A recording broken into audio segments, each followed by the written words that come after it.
গাছ লাগিয়ে যত্ন করি সুস্থ প্রজন্মের দেশ গড়ি, এই স্লোগানকে ধারণ করে পথ চলা শুরু করা বাংলাদেশ গ্রিন ফাউন্ডেশনের উদ্যোগে মাহে রমজানের আলোচনা সভা ও ইফতার মাহফিল চকরিয়া পৌর শহরের ইটালিয়ার রুফটপ মিলনায়তনে অনুষ্ঠিত হয়েছে।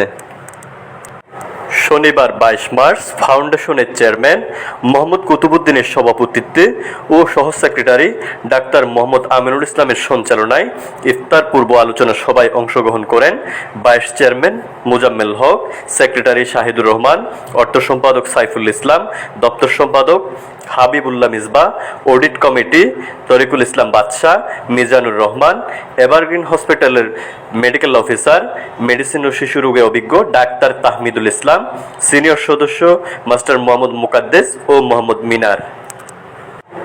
আলোচনা শেষে উন্নয়ন কার্যক্রম বাস্তবায়নে বিশেষ ভূমিকা পালন করায় ফাউন্ডেশনের পক্ষ থেকে বেশ কজন সংগঠকের হাতে সম্মাননা ক্রেস্ট তুলে দেওয়া হয়।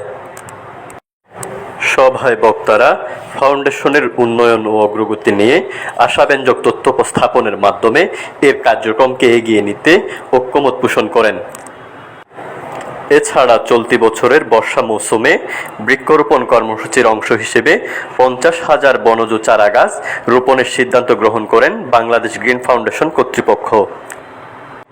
এ সময় ফাউন্ডেশনের বিভিন্ন পর্যায়ের কর্মকর্তা ও সদস্যরা উপস্থিত ছিলেন।